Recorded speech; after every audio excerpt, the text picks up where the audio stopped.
මරුසීනිය තමයි මේ ෆිල්ම් එකේ එන් ක්‍රෙඩිට්ස් වල ඒගොල්ලෝ අහන ප්‍රශ්නයක් අපි මොනවද ඇනිමල් ෆාම් මූවි එක ගැන හිතුවේ කියලා. වාව් මේක මරු.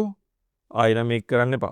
හරියට ඒගොල්ලෝ දන්නවා මේකේ අවුලක් තියෙනවා. ඒ වුණාට අපි කට්ටියකින් අහලා බලමු මොකද කියන්නේ කියලා. එහෙම සීන් එක.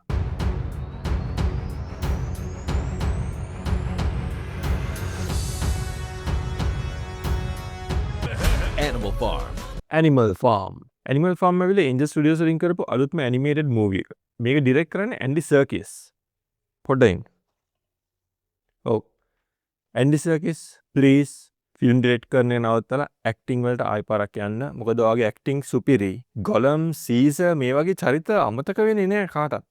ඒ වුණාට ඔයාගේ ඩිරෙක්ටිං මම මොකටද ඇන්ඩි සර්කිස්ට බයින්නේ? යා මගේ වීඩියෝස් බලන්නේ නෑනේ. No animal shall wear clothes, Huff, what? We're show pigs. and all animals are equal. Animal farm film එක 1945 ජෝර්ජ් ඕවෙල් ලියපු ඇනිමල් ෆාම් කියන පොතට ගොඩක් කිට්ටුයි. Based on Animal Farm by George Orwell කියලා තමයි දාලා තියෙන්නේ. කතාව මෙච්චරයි.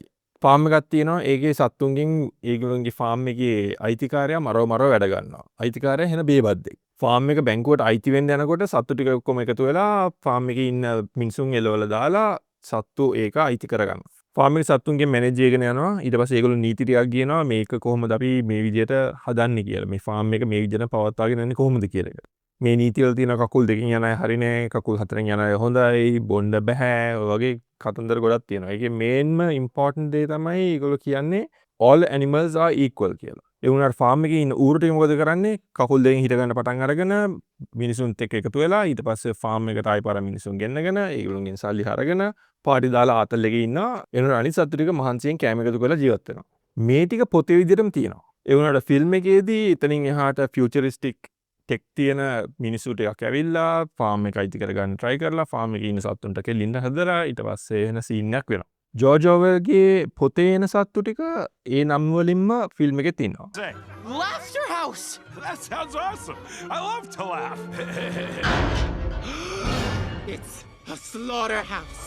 ඔයා පොත කියලා තියෙනවා නම් එහෙම නැත්නම් අහලා තියෙනවා නම් ඇනිමල් ෆාම් කියන පොත ගැන ඔයගොල්ලෝ දන්නවා මේක ඇවිල්ලා කිඩ්ස් කතාවක් නෙමෙයි, කිඩ්ස් ස්ටෝරි එකක් නෙමෙයි මේක. මේක ඇවිල්ලා ඩාර්ක් මූඩි කතාවක්. මේකට හේතුව ඇනිමල් ෆාම් පොතේ කතාව ඇවිල්ලා 1917 සිද්ධ වෙච්ච රෂියන් රෙවොලූෂන් එකේ කතාව උපමාවකට අරගෙන තමයි කරලා තියෙන්නේ. රෂියන් රෙවොලූෂන් එකේදී ඒ කාලේ හිටපු රජතුමා කියන්නේ සා නිකොලස් සෙකන්ඩ්ව මහජනතාව පාරට පැහැලා යාව පන්නලා දාලා ඩීත්‍රෝන් කරලා ඊට පස්සේ ගේනවා තාවකාලික රජයක්. ඒ වුණාට මේ තාවකාලික රජයට පව එක හම්බුනාන් පස්සේ ඒගොල්ලෝ කරන්නේත් අර රජතුමා කරා වගේම මිනිස්සුන්ව පීඩනයට ලක් කරන එක. ඊට පස්සේ රෂියන් රෙවොලූෂන් එකේ දෙවෙනි සිද්ධිය වෙලා මිනිස්සු ටික ආයෙ පාරට බහැලා තාවකාලික ආණ්ඩුව පන්නලා දාලා රුසියාව සෝවියට් යූනියන් බවට පත් වෙනවා. මේ කතාව ෆාම් එකක සත්තු දාලා කතාව එක්ස්ප්ලেইন කරන සිද්ධියක් තමයි මේ පොතේ සිද්ධ වෙලා තියෙන්නේ. තාවකාලික ආණ්ඩුව ඇවිල්ලා ඌරෝ ටික කියන දේ රිපීට් කරන බැටළුවෝ ටිකක් ඉන්නවා. මහන්සියෙන් වැඩ කරන අස්සයෝ ඉන්නවා.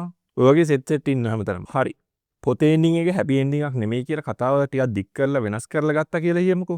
එහෙනම් මේකට වෙනම කැරක්ටර්ස් ටිකක් දැම්මලා කතාව සම්පූර්ණයෙන් වෙනස් කරලා ඇනිමල් ෆාම් කියලා දාන්න නැතුව වෙනම කතාවක් දාන්න තිබ්බා. ජෝර්ජ් ඕවෙල්වත් මේකට ගාවගෙන ඒ කතාවත් චාටර් කරලා අල පාර්ටියක් කරගෙන තියෙන්නේ මේ. පළවෙනි දේ තමයි මේක ඇනිමල් ෆාම් කියලා කරන්න අවශ්‍ය නම් මේක කිඩ්ස් මූවි එකක් කරන්න නැතුව තනිකරම ඩාර්ක් මූවි එකක් කරන්න තිබ්බා. සෙත් රෝගන් දාලා හිනා නැති කොමඩි සීන්ස් දාලා අන්තිමටම කාටවත් නෑ මේක. Squealer! I parked the car! Let's have no one do that again. Animated movie එකක් වුණාම පොඩි ළමයින් එක්කන් යනවා කියලා අනිවාර්යෙන් දන්නවනේ. ඒ වුණාට පොඩි ළමයින් එක්කන් ගියාට මේ ෆිල්ම් එක පොඩි ළමයින්ට තේරෙයිද? මොකද මේකේ තියෙන ජෝක්ස් පොඩි ළමයින්ට එහෙම ලොකුවට hina යන ජෝක්ස් උත් නෙමෙයි. මේ ෆිල්ම් එක බලන්න ගියොත් අනිවාර්යෙන් පොඩි ළමයි වුණත් මැදකදී කියයි අම්මි දැන් ගෙදර යන් කියලා. ඇනිමේෂන් එච්චර හොඳත් නෑ.